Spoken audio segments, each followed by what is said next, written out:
A paz do Senhor Jesus, eu sou a doutora Mariana Mendes. Hoje, 23 de janeiro de 2024, estou aqui para compartilhar mais um devocional.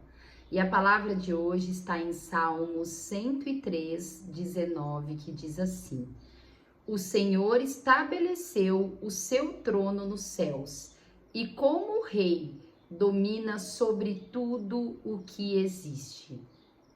Irmãos, Deus é soberano sobre todas as coisas. Deus, ele criou o mundo, ele nos criou e ele criou tudo o que há. Em Gênesis 1, a palavra vai dizer como que ocorreu a criação do mundo, irmãos. O que para a ciência, o que para muitos é teoria do criacionismo, para nós cristãos é uma verdade absoluta. Deus criou tudo o que há. Deus criou o universo, Deus criou as galáxias, Deus criou o infinito, Deus criou os planetas, Deus criou a terra, Deus criou o ser humano, as plantas, os animais, os minerais. Deus criou todos e tudo o que há. E ele encontra-se no alto trono, dominando tudo. Deus, ele é onipotente, ele é onipresente. Deus é o Criador. Irmãos, nós sabemos que nós homens conseguimos fazer coisas magníficas, obras arquitetônicas, estruturas, né? Muita tecnologia, muita ciência, mas ninguém é capaz de fazer o que Deus faz. E saiba que tudo isso que nós seres humanos temos a capacidade de fazer é tudo graça e misericórdia de Deus sobre as nossas vidas. É tudo capacitação do Senhor. E saiba que o ser humano, ele só consegue chegar através da ciência até onde Deus permite. Há muitas coisas ainda que não sabemos no mundo. Há muitas coisas sobre o universo que não conseguimos saber, que não conseguimos entender. Mesmo existindo instituições com uma tecnologia magnífica como a NASA, não é capaz de decifrar. Pois a ciência, ela pertence a Deus. E o homem, ele tem a capacidade de chegar até onde Deus permite. Por isso, irmãos, que quando a pessoa ela só olha para a ciência, nós vemos o quanto que a ciência é falha. A ciência de hoje não é a mesma ciência de ontem. E a ciência de amanhã não é a mesma. Não será a mesma. Eu convido para você pegar um livro de medicina dos anos 60. E se você for estudar esse livro e você for comparar com um livro da atualidade, nós veremos que muitas coisas que as pessoas daquela época achavam que era certo, hoje a ciência já provou que não é certo. Pois a ciência é mutável, a ciência muda, mas Deus não muda. A pandemia trouxe uma frase célebre onde as pessoas começaram a se sentir muito importantes em falar: eu sigo a ciência. Irmãos, mesmo eu sendo médica, eu nunca disse eu sigo a ciência, porque a ciência não é a bússola da minha vida, mas sim Deus. Deus é a bússola da minha vida. E eu não posso seguir uma entidade que é mutável, que ora diz uma coisa e de repente diz outra. A pandemia deixou isso em evidência para toda a humanidade. Iniciamos uma conduta em relação ao Covid. Durante o tempo, os meses passando, nós vimos que coisas que nós tínhamos feito no início era errado. A ciência, ela está para ser dominada pelo homem. O homem tem que dominar a ciência, não a ciência nos dominar. A ciência, ela é um artifício para o meu trabalho, mas ela não pode me dominar. pois ela é falha. Nós temos que pedir em todo momento, irmãos, discernimento para o Senhor nos mostrar qual é o caminho correto, qual é o caminho a seguir. Você sabe, irmãos, que no meu dia a dia, nos meus estudos, eu me utilizo disso. São muitas informações, muitas indústrias farmacêuticas a todo momento nos visitando no consultório, com monografias, com estudos.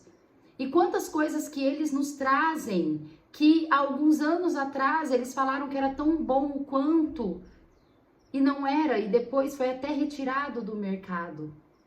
E a todo momento, irmãos, eu peço discernimento para o Senhor Jesus, para Ele me guiar, para eu ter as atitudes mais assertivas com os meus pacientes. Eu confio no Senhor. Tudo que o Senhor criou, inclusive a ciência, são meios para facilitar a minha vida, como médica, como ser humano, no meu dia a dia. Mas eu não posso deixar as coisas que Deus criou, as criaturas de Deus, as criações de Deus, nos dominar. Quem tem que dominar a nossa vida é o Senhor Jesus. É o que merece honra, é o que merece toda a confiança. A meditação de hoje diz assim: quanto mais cedo reconhecemos nossa fragilidade e dependência de Deus, mais alto e mais longe iremos. Nos sentir frágeis, irmãos, é a forma mais assertiva da gente viver. Quando você se sente muito capaz, muito forte, você vai para caminhos tortuosos.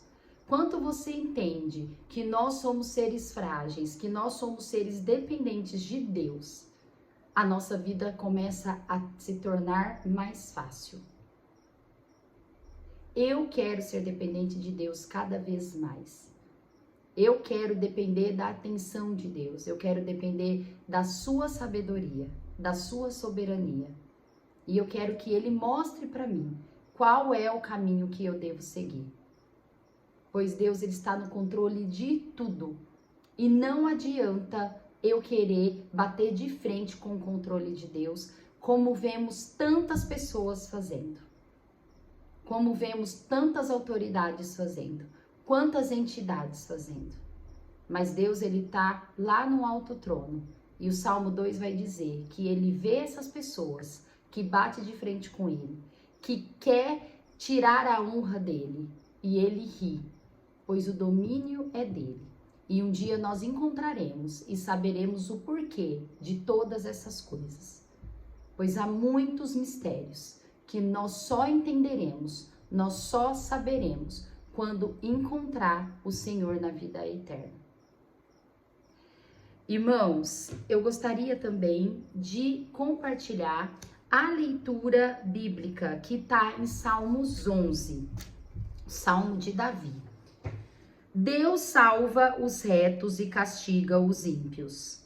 No Senhor confio. Como dizeis, pois, a minha alma, fugi para a vossa montanha como pássaro. Porque eis que os ímpios armam o arco, põem as flechas na corda, para com elas atirarem, a ocultas aos retos de coração. Na verdade, que já os fundamentos se transformam. Que pode fazer o justo? O Senhor está no seu santo templo. O trono do Senhor está nos céus. Os seus olhos estão atentos e as suas pálpebras provam os filhos dos homens. O Senhor prova o justo, mas a sua alma aborrece o ímpio e o que ama a violência. Sobre os ímpios fará chover laços, fogo, enxofre, vento e tempestuosos. Eis a porção do seu copo, porque o Senhor é justo e ama a justiça. O seu rosto está voltado para os retos. Deus, ele está dizendo que o fim dos ímpios é certo, que o fogo, o vento tempestuoso, o enxofre espera o ímpio, e que os seus olhos estão voltados para quem é justo. Irmãos, que possamos ser justos aos olhos do Senhor. Pois Deus, ele se alegra e ele trabalha a favor do justo. É interessante que o versículo 4 do Salmo 11, ele confirma o Salmo 103, 19. O Senhor está no seu santo templo, o trono do Senhor está nos céus. Os seus olhos estão atentos e as suas pálpebras provam os filhos dos homens. Irmãos, o Senhor, ele vê tudo e a todos. Nada passa escondido aos olhos do Senhor. Que podemos temer o Senhor. Pois o Salmo 103 também vai dizer que a misericórdia de Deus, ele vai de eternidade a eternidade, para aqueles que temem ao Senhor. Que tememos ao Senhor, que sejamos justos aos olhos do Senhor, pois ele tudo fará ao nosso favor. Vamos repetir o Salmo 11, 7, o último versículo. Vamos terminar. Porque o Senhor é justo e ama a justiça. O seu rosto está voltado para os retos. Que escolhemos o caminho reto. Que sempre estejamos no caminho reto e sejamos justos aos olhos do Senhor. Porque é esse que o Senhor se agrada. Deus abençoe a todos. Amo vocês em Cristo Jesus. Até amanhã.